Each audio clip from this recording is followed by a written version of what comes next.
Di video kali ini kita akan melihat bagaimana Alireza terkena skakmat oleh Fabiano Caruana.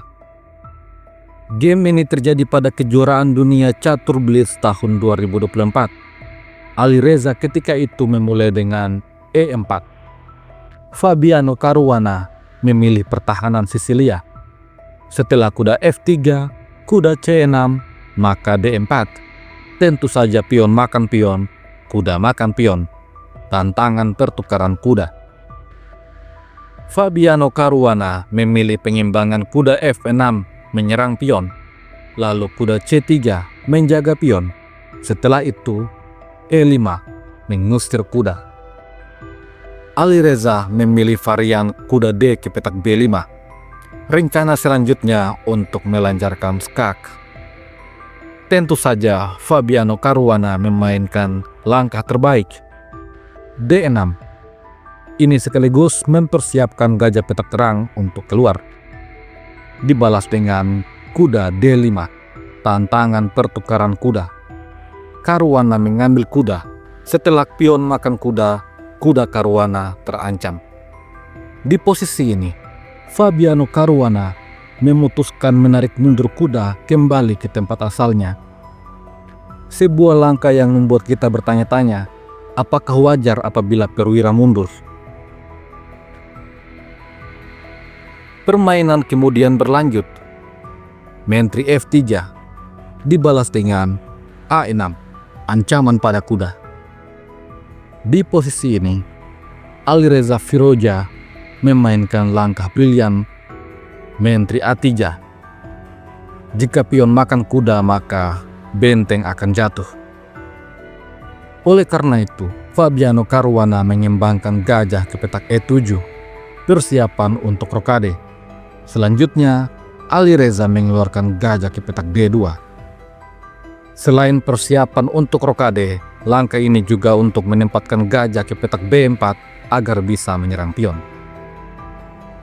Di posisi ini, Fabiano Caruana rupanya memilih untuk rokade, membiarkan Alireza melanjutkan rencananya. Gajah B4. Tekanan besar pada pion D. Tidak ada perwira tambahan yang bisa menjaga pion ini. Namun demikian, hal ini sesuai dengan rencana Caruana. Di posisi ini, Caruana memainkan langkah brilian, pion makan kuda, ancaman pada menteri. Tentu saja Alireza mengambil benteng. Dan kita bisa melihat bahwa hitam kalah kualitas. Namun ini bukan masalah bagi Caruana.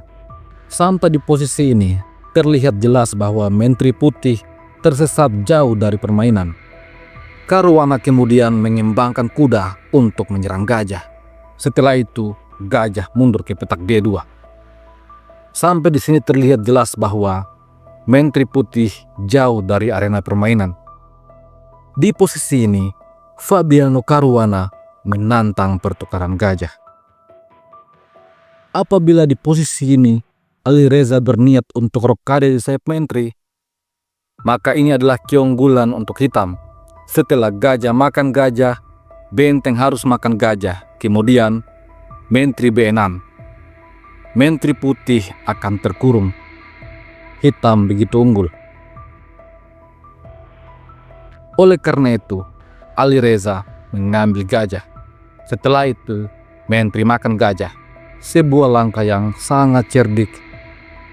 Dengan langkah ini, maka putih tidak bisa rokade. Gajah petak terang juga tidak bisa makan pion B karena pion G akan jatuh. Oleh karena itu, Alireza mencoba untuk membawa menterinya ke petak A7 agar bisa aktif dalam permainan. Namun, kuda B4, ancaman forking di langkah selanjutnya. Apabila putih memainkan gajah D3 dengan tujuan untuk menjaga pion, maka menteri akan makan pion, ancaman pada benteng. Dan setelah putih rokade, kuda makan gajah. Tentu saja pion harus makan kuda. Setelah itu, menteri makan pion. Benteng H mungkin bisa pergi ke petak G1, namun gajah F5. Hitam betul-betul aktif. Di posisi ini, benteng juga tidak bisa untuk menjaga pion C karena adanya tekanan dari menteri. Oleh karena itu, raja mencoba untuk menjaga pion. Namun, gajah G4 tempo skak. Pion mengancam balik gajah, lalu gajah mundur ke petak F5, lagi-lagi menyerang pion. Jika benteng C1 mencoba untuk menjaga pion, maka hitam punya balasan kuda makan pion. Setelah menteri makan pion, kuda E3, skak, raja E1, dan kuda makan gajah. Benteng terancam. Hitam akan unggul pada posisi ini. Dan jika gajah ke petak D3 mencoba untuk menantang pertukaran gajah, maka gajah makan gajah. Setelah pion makan gajah, menteri makan pion, menyerang benteng dan juga mengancam pada petak C2. Setelah langkah terbaik benteng G1 menyerang menteri, maka menteri makan pion, skak. Tentu saja langkah terbaik adalah raja ke petak E1, namun kuda C2. Hitam akan unggul politas. Oleh karena itu di posisi ini, Alireza mengusir kuda. Lalu, kuda tetap masuk ke petak C2 menyerang benteng. Benteng menyerang balik kuda, lalu kuda E3, skak. Raja sempat menyingkir ke petak E2. Setelah itu, kuda ke petak C4. Ancaman skakmat dalam satu langkah. Alireza yang begitu tertekan dalam posisi maupun waktu mencoba dengan benteng D1. Namun, gajah menyerang benteng. Di posisi ini, Alireza ikhlas kehilangan benteng. Dia menempatkan menterinya di petak F2. Akan tetapi, Fabiano Caruana tidak makan benteng. Dia mendorong E4, memberikan sebuah pion untuk Alireza. Jika putih mengambil pion E4, maka benteng E8 akan diaktifkan. Setelah menteri mencoba untuk menjaga pion, ada balasan gajah makan benteng, skak. Dan apabila raja makan gajah, menteri D2, skakmat. Oleh karena itu, Alireza mencoba dengan benteng D4, namun gajah melakukan skak. Dan di posisi ini, Alireza sepertinya sudah putus asa. Dia mengorbankan bentengnya, membiarkan pion makan benteng, skak. Kemudian, setelah raja makan pion, menteri C1.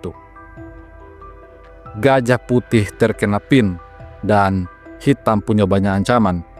Dia bisa mengaktifkan benteng ke petak E8 dan juga menyerang raja dengan menteri pada langkah selanjutnya.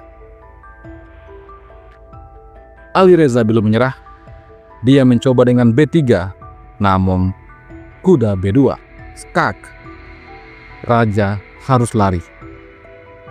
Alireza melarikan rajanya ke petak E4. Ini kemudian dibalas dengan F5. Hanya ada satu tempat pelarian yang aman, yaitu D4. Namun setelah itu, menteri F4, skakmat. Sebuah game yang sangat menarik dari Fabiano Caruana yang mengikat Alireza karena menterinya jauh dari pertahanan.